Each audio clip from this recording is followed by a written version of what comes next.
Hello.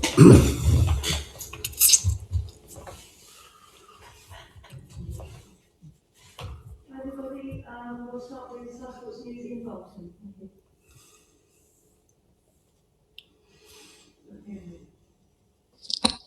Hello, Roy, it's Ian here. I don't know whether you can hear me. I couldn't really hear Joanne, but I'm prepared to start if nobody else is. Look, against a team that has now gone 21 away matches without defeat, is that a well-earned point from your point of view?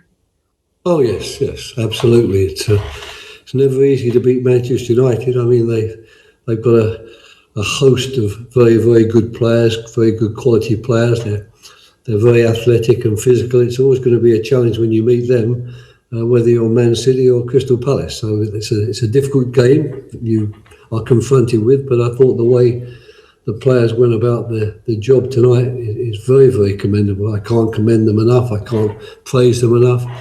I thought we had to work very hard, but thanks to the shape of the team, thanks to the discipline, thanks to the determination, really, because we got players around the ball. We didn't give them that many clear sights of our goal, and yet when we got the ball, there were occasions when we passed it well enough to get behind them and even ask a question of their defence. So 0-0 for me was a very, very good result that we've got here tonight.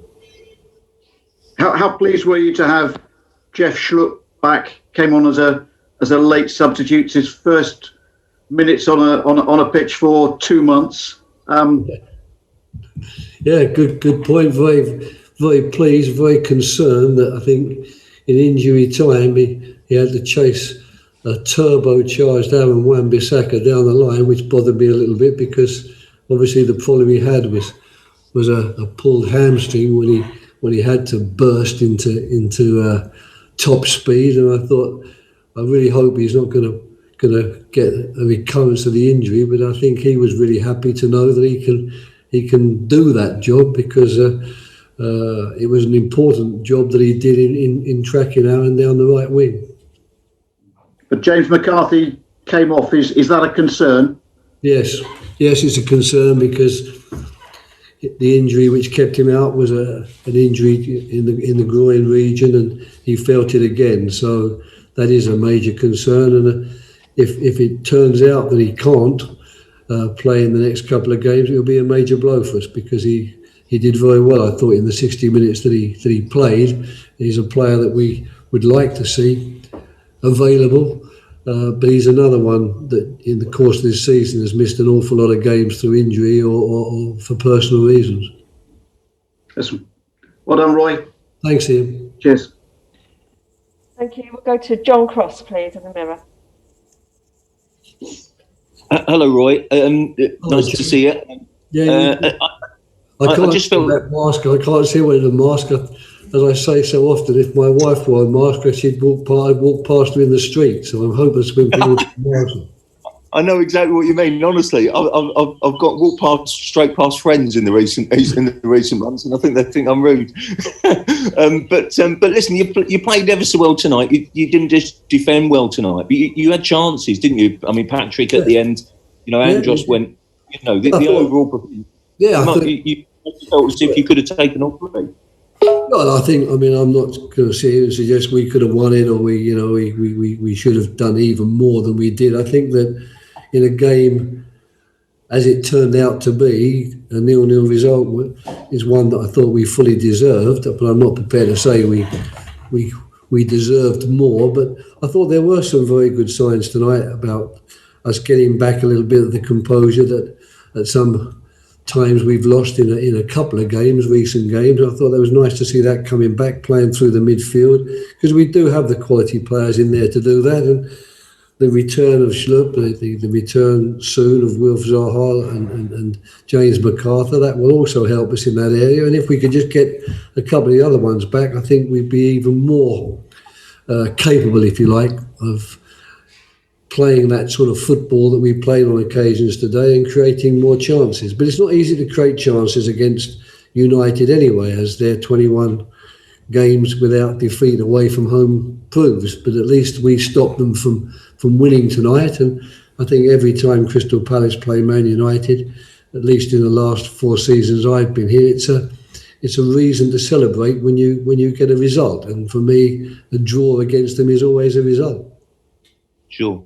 Just looking at that nucleus of players, if you get that nucleus of players sort of coming back as you have tonight, you must feel as if the last few weeks of the season gives you an opportunity to climb up again.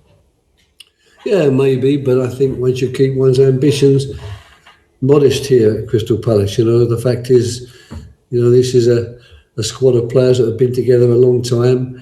We know at the start of every season that we're going to be one of the teams that is going to be happy if they're still in the league at the end of the league. And if you're not careful, you start trying to raise the barrier for everybody and raise hopes as well that the barrier can be raised, and you can fall very quickly flat on your face. I'm afraid the next 11 games, a lot of them are going to be just as difficult for us and ask just as much of us as this one did tonight. And we're going to have to make certain that we come out on the right side of it in terms of results as we've done in the last 3 games. Roy, thanks so much. Well done tonight. Thanks, John.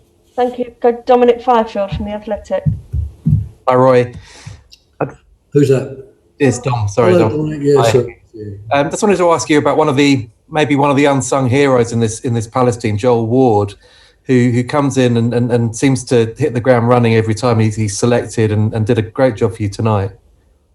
Couldn't agree more. I think he did a great job on Sunday as well against Lookman. I mean, he's played against 2 top class wingers, really. Lookman, who's in exceptional form and has really been Fulham's most dangerous player in several games recently when they've been doing so well. I thought he kept him very quiet.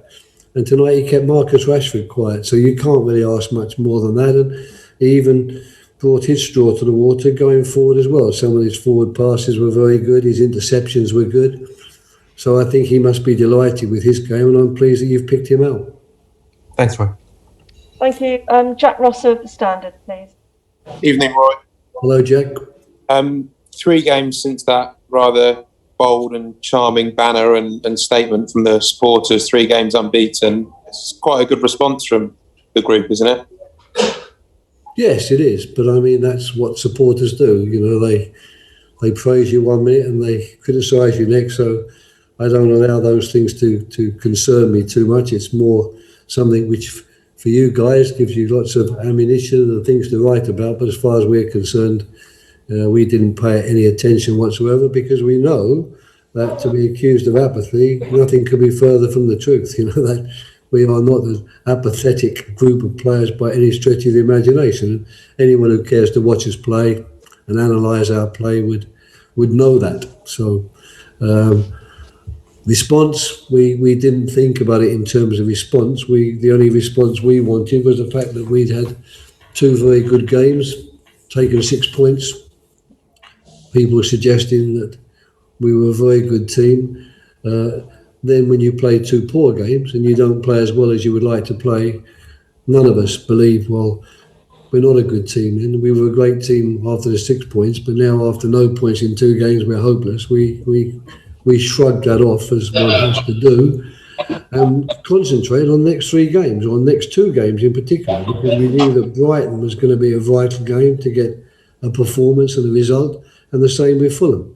And we did that, and fortunately we've even gone 1 step further tonight by getting a point against Man United, who normally would be expected to beat us. Thank you, Roy. Thank you. Okay, I can't see any more emojis, so we'll leave it there. Thank you very much, everybody. Is that it? Yeah. Thanks, everyone.